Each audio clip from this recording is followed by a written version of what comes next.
Hospital एक ऐसी जगह जहां उम्मीद मिलनी चाहिए, लेकिन कई बार वहीं से एक्सप्लॉयटेशन शुरू होता है। मेडिसिन बिजनेस बन चुका है और इंसान प्रॉफिट चैट में बदल गया है। तो आज हम बात करेंगे the dark reality of private hospitals. Private hospitals health care है या बिजनेस? तो आज के समय में कई प्राइवेट हॉस्पिटल्स का मेन फोकस ट्रीटमेंट से ज्यादा प्रॉफिट पर होता है। हेल्थ केयर अब सर्विस नहीं बल्कि इंडस्ट्री बन चुका है, जहां मरीज को कस्टमर की तरह देखा जाता है। जिंदगी बचाने की जगह पैसा कमाने की दौड़ ज्यादा दिखती है। साथ में है over charging and hidden bills. एक छोटा ऑपरेशन या आईसीयू स्टे लाखों रुपए का बिल बन जाता है। अननेसेसरी टेस्ट, स्कैन्स, इंजेक्शन सिर्फ बिल बढ़ाने के लिए लिखे जाते हैं। कई बार जेनेरिक मेडिसिन के बदले ब्रांडेड कॉस्टली ड्रग्स बेचे जाते हैं, जिन पर हॉस्पिटल को कमीशन मिलता है। पेशेंट बीमार है या सिस्टम, फर्क समझ नहीं आता। डॉक्टर्स के ऊपर प्रेशर है और टारगेट्स है। कई हॉस्पिटल्स डॉक्टर्स को मंथली रेवेन्यू टारगेट देते हैं, मतलब हर महीने कितना टेस्ट, कितना ऑपरेशन या एडमिशन जनरेट करना है।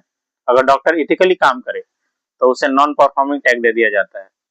Doctors heal people but the system forces them to sell treatment. तो अननेसेसरी सर्जरीज, जैसे कुछ हॉस्पिटल्स डेलिबरेटरी ऐसी सर्जरी रिकमेंड करते हैं जिनकी जरूरत होती ही नहीं है, जैसे कि सी सेक्शन डिलीवरी, साथ में स्टंट्स एंड बाईपास सर्जरी। ये सभी प्रॉफिट के लिए किए जाते हैं। एक जेन्युइन पेशेंट को भी रिस्क या इमरजेंसी बताकर डराया जाता है। उसके बाद आता है इंश्योरेंस ट्रैप।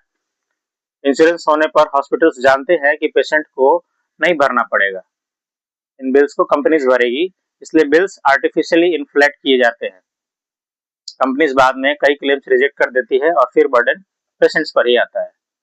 उसके बाद आता है साइकोलॉजिकल एक्सप्लॉयटेशन। जब कोई फैमिली क्रिटिकल कंडीशन में होती है, वो कुछ भी करो बस बचा लो बोलती है, और वहीं सिस्टम का फायदा उठाया जाता है। इमोशन सबसे बड़ा बिजनेस टूल बन चुका है। साथ में है लैक ऑफ रेगुलेशन। इंडिया में प्राइवेट हेल्थ केयर पर स्ट्रिक्ट मॉनिटरिंग नहीं है। कई छोटे हॉस्पिटल्स बिना प्रॉपर लाइसेंस या क्वालिफाइड स्टाफ के चल रहे हैं। गवर्नमेंट हॉस्पिटल्स ओवरलोडेड है, इसलिए लोग मजबूरी में प्राइवेट सेटअप को चुनते हैं।